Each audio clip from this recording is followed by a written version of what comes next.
Bloquez votre radio et jetez le bouton. Et jetez le bouton. Et jetez le bouton. Et jetez le bouton. Vous êtes sur FM Liberté, la référence en ligne. www.fmliberté.com www.fmliberté.com. Nous émettons depuis Chicago aux États-Unis. Merci de vous savoir nombreux à l'écoute de la radio de la diaspora. Notre invité ce soir, c'est Monsieur Loïc Lefort-Préjean. Avec lui, il sera question du pétrole togolais, de ses aventures dans les geôles togolaises, de son opinion sur le régime de Faure Gnassingbé et de son livre Le Mouton Noir qu'il vient de sortir. Messieurs et dames, c'est parti pour 2 heures d'émission. Eric Alovor est à la technique, Kodjo Epou à la réalisation. Je suis Bill Émile Davolk au micro. FM Liberté au rythme de l'Afrique, sur les traces de ceux qui créent l'événement sur le continent noir. 15h03 dans nos studios ici à Chicago. Je crois nous avons réussi à avoir Monsieur Loïc Lefort-Préjean en ligne. Monsieur Lefort-Préjean, bonsoir. Bonsoir. Eh bien voilà, je rappelle à nos auditeurs que vous êtes en tournée pour votre livre Le Mouton Noir, 40 ans dans les coulisses de la République. Pourquoi, d'abord Monsieur Lefort-Préjean, pourquoi la publication de ce livre maintenant? Écoutez, après ce qui m'est arrivé au Togo, c'est-à-dire mes 5 mois et 11 jours de détention à la gendarmerie nationale, où j'ai failli mourir, il m'était vraiment nécessaire de témoigner du traitement honteux, à tous égards, et expliquer comment ce traitement était indigne. Traitement indigne de la part des Africains, qu'ils soient ivoiriens ou togolais, puisque c'est eux qui ont fait ce kidnapping et cet enlèvement, et tous les autres qui en Afrique qui ont oublié ce que j'ai fait pour eux, mais aussi traitement indigne de certains dans mon pays, que ce soit les politiques ou les journalistes, qui ont trouvé normal que l'on demande à ma famille une rançon de 9 millions de dollars, que l'on baptisait caution, alors que j'étais en train de mourir, et que le régime politique qui la demandait était et est toujours une dictature héréditaire qui bafoue les droits de l'homme tous les jours. Donc je suis en colère. Je suis en colère pour l'honneur de l'Afrique, pour son avenir, pour tous les gens qui y habitent et qui travaillent pour son développement. Je suis un chef d'entreprise qui a mené avec succès les 4 grandes entreprises qui m'ont été confiées, Rhône-Poulenc, Elf, Gaz de France et la SNCF. Et malgré 17 ans de procédure pénale, personne en France n'a jamais pu dire que j'avais cherché à m'enrichir. Et j'en fais la démonstration dans le livre que je viens d'écrire. Donc voilà les raisons qui m'ont amené à publier Le Mouton Noir aux éditions Pygmalion. Justement, vous avez été au cœur des prises de décision économiques et politiques en France. Vous avez, après ces nombreuses années, rendu des services loyaux. Est-ce que vous avez le sentiment donc d'avoir été payé en monnaie de singe, lâché par vos amis socialistes? Écoutez, je ne sais pas ce que ça m'a déjà. Je peux vous dire que j'ai une belle vie. J'ai eu de nombreux succès pour l'industrie de mon pays et je le dois en particulier au président Mitterrand qui m'a fait confiance. Et j'ai pas envie de revenir sur le passé, j'ai envie d'éclairer l'avenir. C'est-à-dire, qu'est-ce qu'on peut faire pour mon pays et pour l'Afrique. Et je n'ai jamais eu le sentiment qu'on pouvait avoir des amitiés en politique. J'espère que vous le savez et que, et comme moi je le savais, j'ai pas été déçu. Je rappelle que vous étiez également inculpé au Togo et il paraît que vous êtes un ami de l'Afrique, vous êtes souvent fréquent sur le continent africain. À quand remonte votre dernière relation avec l'Afrique? Bien, ma première relation, ça a été il y a très longtemps, c'est quand j'avais 3 ans, je suis allé en Algérie, c'est la première fois où je suis allé sur le continent africain, mais plus sérieusement, ma première rencontre physique avec l'Afrique a été quand j'ai fait l'usine de médicaments en Côte d'Ivoire pour le compte de l'ensemble des laboratoires français dans les années 80. Voilà. Ma dernière relation avec l'Afrique physique, eh bien, ça a été quand je suis rentré du Togo.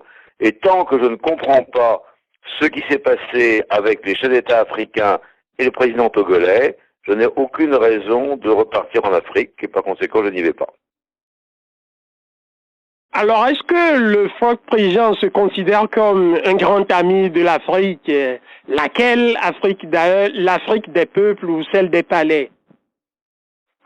Écoutez, moi je suis l'ami des Africains et je pense que les Africains de toute tendance et de tout niveau savent bien que je suis très proche d'eux.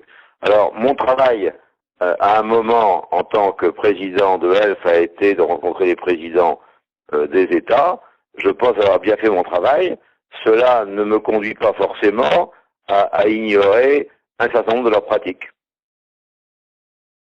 Oui, il est de notoriété publique que beaucoup des Occidentaux qui vont en Afrique pour faire le marché en solitaire ou bien en réseau, dans le but d'amasser de fortune. Ce phénomène de la France-Afrique n'est visiblement pas près de finir.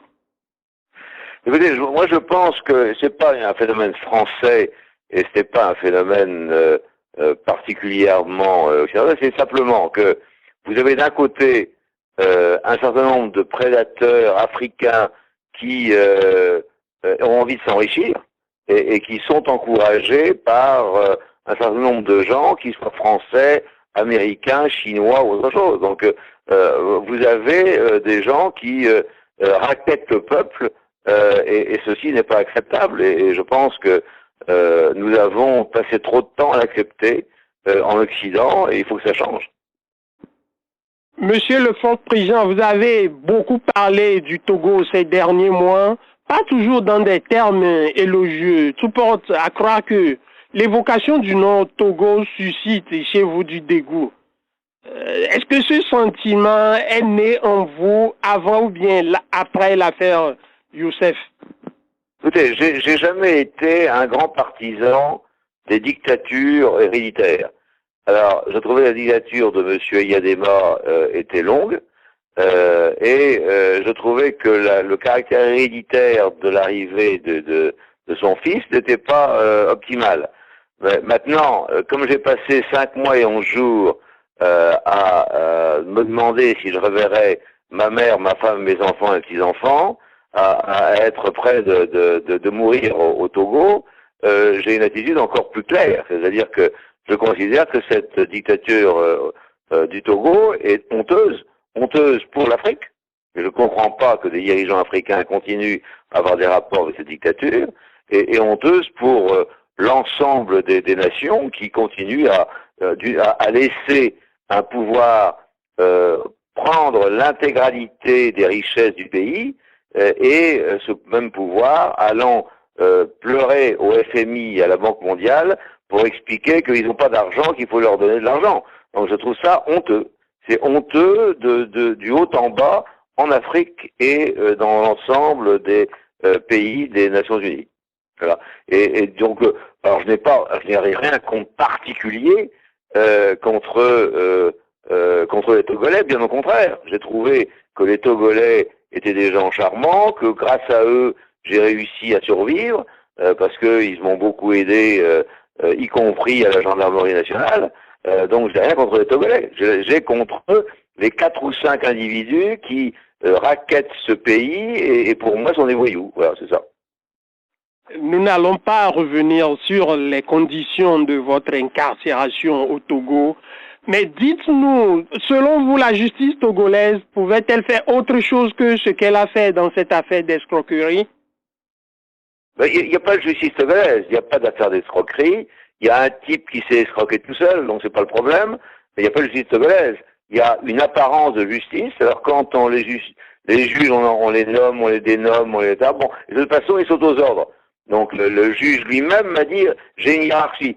Alors, vous êtes indépendant? Oui, je suis indépendant, mais j'ai une hiérarchie. Bon, je connais pas de gens indépendants qui ont une hiérarchie, ça n'existe pas, par conséquent, il n'y a pas, pour moi, il y a une apparence de justice pour justifier l'arbitraire, et ça n'a pas de sens au sens de la justice dans des pays démocratiques.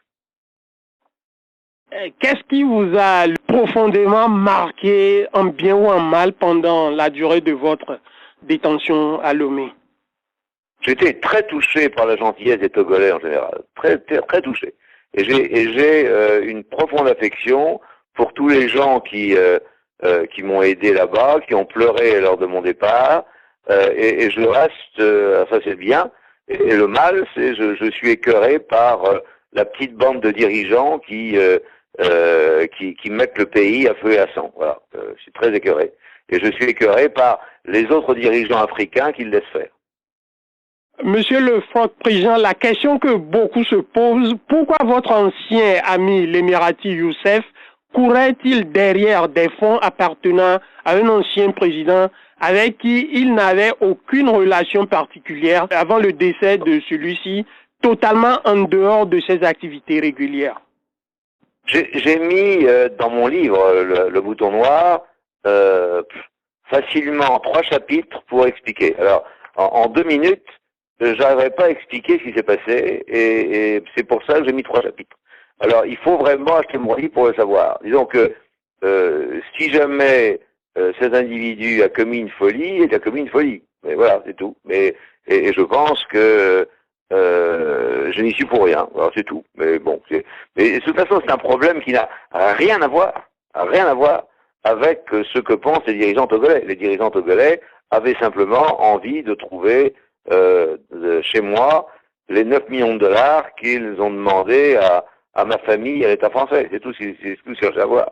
Donc on n'est pas sur le même registre. C'est-à-dire qu'il y a des voyous qui ont essayé de me racketter. Voilà, c'est tout. Et qui m'ont kidnappé. Ouais, mais lorsqu'on est injustement détenu, on réclame que réparation soit faite. Votre manque apparent... À qui je demande que réparation soit faite au Togo, ça sert à rien. Bon, je demande que réparation soit faite à Paris. Visiblement, il y a eu des complicités à Paris aussi. Alors bon, j'ai demandé réparation. Maintenant, vous savez, je ne me fais aucune illusion compte tenu de ce qui m'est arrivé sur ce qui peut conduire à réparation. De la même façon qu'il me semble qu'il y a des tas de gens qui demandent à la cour d'Abuja qui appellent les gens contre le gouvernement du Togo à la cour d'Abuja et rien ne sort de la cour d'Abuja. Donc ne me dites pas que vous avez confiance dans la justice du Togo ou d'Abuja, pas plus que dans d'autres. Ok? Justement, à Paris, est-ce que François Hollande, votre président, a contribué à votre libération? Comme tous les autres, c'est-à-dire qu'à un moment, il est apparu complètement impossible que je continue à mourir au Togo pour des raisons qui n'avaient rien à voir avec rien. Donc je pense que effectivement il y a eu ma famille, il y a eu ma femme qui est apparue à la télévision, qui a poussé les uns et les autres, le gouvernement comme l'opposition en France, à agir, et puis qu'à la fin, il était impossible de me garder en détention au Togo, voilà. Mais c'est tout, voilà. Mais tous ceux qui ont contribué à ce que je sorte ont été remerciés. Président Hollande et président Sarkozy compris. Alors, vous est-il arrivé de penser que vous avez été l'objet d'un troc diplomatique entre le chef de l'État français et son homologue togolais en termes de « donnez-moi le fort président et je vous accorderai une visite officielle en France, une poignée de main ». Non, c'est pas le troc qui a eu lieu. Le troc qui a eu lieu, c'était entre le président ivoirien et le président togolais le 15 septembre sur le fait que, comme ils avaient pris un général ivoirien au Togo, eh ben ils envoyaient le floc. Voilà, c'était ça. C'était un troc. Voilà quel était le troc. Mais il n'y a pas eu d'autre troc. www.fmliberté.com. Amis auditeurs, si vous venez de nous rejoindre, sachez que nous sommes en direct du studio numéro 1 de FM Liberté à Chicago, où nous recevons ce soir Monsieur Loïc Lefroc-Prigent pour parler de sa détention au Togo et surtout du pétrole. Il est ingénieur. Alors, monsieur le fort président, au Togo, le pétrole est devenu ce serpent de mer dont on parle beaucoup, mais qu'on ne voit jamais. L'expert en énergie que vous êtes, a-t-il senti l'odeur de l'or noir dans les eaux ou dans le sous-sol togolais? Non, je n'ai pas senti l'odeur, c'est-à-dire que je considère qu'il y a un offshore qui est à regarder, compte tenu de la présence sur l'offshore africain d'une part et sur son correspondant au Brésil d'autre part, il y a un offshore à regarder. Cet offshore était la propriété d'un mélange entre une société nigériane, Oranto, et les Israéliens. Mes collaborateurs l'ont regardé et ont mis au point une sorte d'appel d'offres pour essayer de voir comment d'autres pouvaient s'y intéresser. Cet appel d'offres n'a jamais eu lieu. Il y a eu un accord de gré à gré entre le gouvernement togolais et les Italiens de l'ENI. Les Italiens de l'ENI ont commencé à travailler et puis soudain le ministre togolais leur a dit qu'il fallait qu'ils arrêtent parce qu'il y avait d'autres qui avaient la même permis. Tout ça, c'est essentiellement la capacité du gouvernement togolais à prendre de l'argent de commissions et de bonus divers aux uns et aux autres avant que les travaux soient faits. Alors, si jamais on travaille pas sérieusement, on n'est pas capable de savoir ce qui se passe. Donc aujourd'hui, personne n'est capable de dire s'il y a du pétrole ou pas, tant qu'il n'y a pas un forage de fait dans la partie un peu profonde du bassin togolais. Et visiblement, on empêche l'ENI de le faire, on a demandé à d'autres Américains de le faire. Tout ça, excusez-moi du terme, c'est un bordel sans nom. Voilà. Mais tout ça est aussi la capacité de la petite bande dont je parlais à essayer de trouver de l'argent là où il est. Alors ils ont pris de l'argent des Italiens, maintenant ils prennent de l'argent des Américains, puis bientôt demain ils en prendront à d'autres. Voilà. Mais c'est essentiellement une question d'argent, on ne sait pas. Donc pour l'instant, nous ne savons pas. Nous les pétroliers sérieux, s'il y a du pétrole là-bas ou pas. Incontestablement, il n'y a pas de pétrole dans l'offshore, dans l'offshore shallow water, c'est-à-dire le petit offshore. Mais par contre, dans le grand offshore, comme au Ghana ou comme de l'autre côté, au Nigeria, il peut y en avoir. Et tant qu'on n'a pas foré, on ne sait pas. La presse privée togolaise parle d'une possible production de 30 000 barils par jour. Selon l'ingénieur elle peut raconter tout ce qu'elle veut, elle peut aussi fantasmer. Vous savez, le président Amadou Touré au Mali, il a lancé ces trucs-là aussi. Hein. Donc vous voyez dans quelle situation est le Mali aujourd'hui, et on n'a toujours pas fait un forage au nord Mali, bon, on ne sait toujours pas. Simplement, chacun a le sentiment qu'il va avoir du pétrole, et à chaque fois qu'il marche, il a le sentiment que le pétrole est sous ses pieds. Donc tout ça, le pétrole, c'est pas ça. Hein, c'est un travail sérieux, de professionnels. On peut continuer à faire de la politique n'importe comment et à dire n'importe quoi, mais c'est un travail sérieux. Laissons les gens sérieux travailler. L'ENI était sérieuse, ben on fallait laisser travailler. On ne va pas laisser travailler. Maintenant, je ne sais pas ce qui va se passer. Ouais, malheureusement, il y a eu une brouille entre la compagnie pétrolière ENI et le gouvernement togolais. On parle de l'exigence d'une commission très élevée par les autorités togolaises. Quelle est votre impression, vous qui avez sillonné les coulisses de l'État togolais? Oui, c'est ça. C'est bien ça qui s'est passé. C'est qu'à un moment, quand ils ont cru qu'ils pouvaient racketter un peu l'ENI, ils ont essayé de le faire. Et ils ne pensent qu'à ça. Ils ne pensent qu'à racketter, comme ils ont essayé de me racketter lorsque j'ai été incarcéré chez eux. Classique. Ils ne pensent qu'à ça. Ils ne pensent qu'à l'argent. Ils ne pensent pas au développement du pays. Ils pensent qu'à l'argent pour eux. Donc, selon vous, il y a des proches du président togolais qui ne veulent pas faire preuve de transparence sur ce sujet. C'est pire que ça. Ils ne pensent qu'à prendre de l'argent pour eux. Parlons généralement du pétrole en Afrique. Les pays du Golfe s'enrichissent, se développent par le pétrole, mais tout porte à croire que le même pétrole sur le continent africain est plutôt une malédiction qu'une bénédiction. Non, je crois que c'est pas ça la malédiction, c'est pas le pétrole, c'est le fait que dès qu'il y a une richesse, il y a un certain nombre de gens qui veulent la confisquer, et c'est classique. Donc là vous pouvez aussi dire que le Togo est une malédiction du phosphate. Quelle est aujourd'hui la rentabilité pour les Togolais d'un phosphate qui est des meilleurs du monde? Elle est nulle. hein, puisque tout l'argent part ailleurs, et après, le chef de l'État fait la quête au FMI et à la Banque mondiale en disant « Mon phosphate va mal, tout va mal, et donnez-moi de l'argent ». Donc, quelle que soit la richesse, les dirigeants, les mauvais dirigeants de pays, prennent l'argent pour eux, c'est vrai pour le cacao, le caoutchouc et tout le reste, et puis ensuite ils vont faire la quête. C'est pas comme ça qu'on développe un pays. On développe un pays en utilisant correctement ses richesses et en distribuant, en investissant. C'est pas ce qui est fait aujourd'hui au Togo et dans un certain nombre d'États africains. C'est ça la malédiction. C'est la malédiction de l'argent. C'est pas la malédiction du pétrole. Pour revenir à vos activités, vous êtes un capitaine d'entreprise, un stratège industriel. Dans votre vie professionnelle, vous avez été un seigneur du CAC 40, si je puisse me le dire, un PDG de Rome, PDG d'Elf également. Pourquoi, monsieur le fort-président, vous n'allez pas donner un coup de main à vos amis de gauche qui sont actuellement dans une mauvaise passe économique? Écoutez, moi, encore une fois tout à l'heure, vous m'avez demandé si j'avais des amis politiques, et je pense que c'est contradictoire. On n'a jamais d'amis politiques. Par conséquent, je suis un homme de gauche, et je considère que si les gens ont envie de moi, eh bien, ils viennent me chercher. Et s'ils n'ont pas envie de moi, ils viennent pas me chercher. C'est tout. Si éventuellement un ami en quête d'une seconde opinion vous confie qu'il pense aller s'installer, faire ses affaires au Togo et demande à être votre partenaire sur un projet, quelle serait votre position? Surtout, ne va pas au Togo maintenant.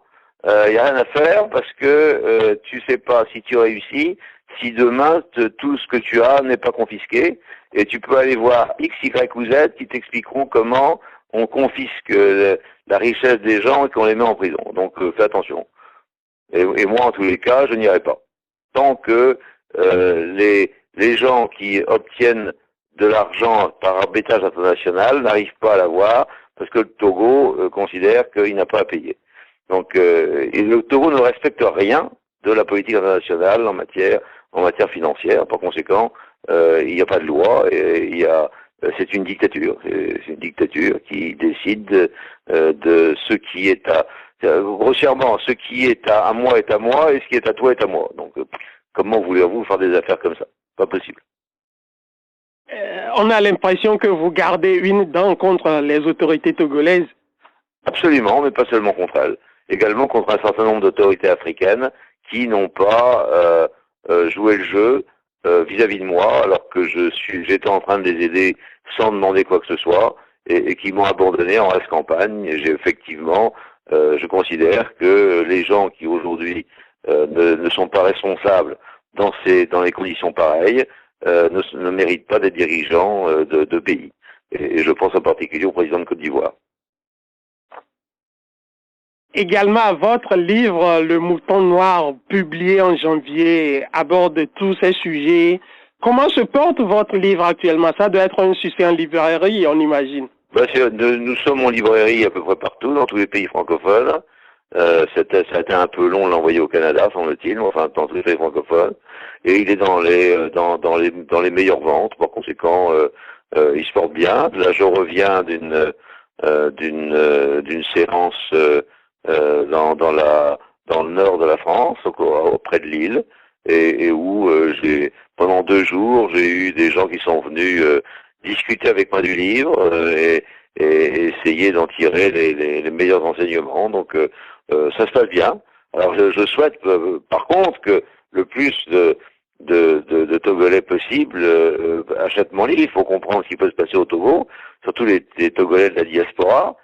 Parce qu'il semble que mon livre soit interdit au Togo, donc faites attention quand vous le prenez, quand vous allez à l'aéroport de Lomé, voilà. Mais autrement, je souhaite qu'il soit lu par le maximum d'Africains, parce que je parle du Togo, je parle de l'Afrique en général, et je parle des solutions qui m'apparaissent être des solutions pour l'Afrique, qui sont incontestablement que les dictatures héréditaires s'arrêtent, et que le népotisme, c'est-à-dire le service de la famille ou des familles autour du dirigeant, s'arrête aussi si jamais on veut progresser dans l'Afrique.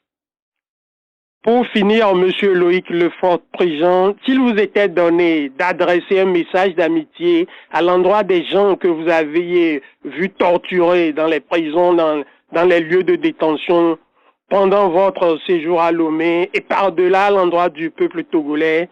Quel serait donc ce message? Écoutez, malgré la persistance de votre dictature au Togo, c'est pendant une dizaine d'années, je crois qu'il faut que vous ayez confiance dans l'avenir. Le Togo est beau, il a des ressources, la population est travailleuse, surtout les femmes d'ailleurs. Les femmes sont très travailleuses au Togo. Mais la liberté et la démocratie s'installent grâce aux luttes quotidiennes. Personne ne les a jamais octroyées. Il faut aller les chercher. Personne ne peut les imposer. Dans un premier temps, il est nécessaire de montrer à la communauté internationale la réalité du régime togolais, de façon à ce que chacun sache que les droits de l'homme n'y sont pas respectés, que la justice n'y existe pas, que le fait du prince y règne, et que les richesses et les travail du peuple sont pillés par une poignée d'individus. Tous les observateurs étrangers qui visitent le Togo le savent, mais en parlent le moins possible, puisque les relations entre le Togo et la France comme l'Union européenne continuent comme si de rien n'était depuis 50 ans. Mais le changement est indispensable.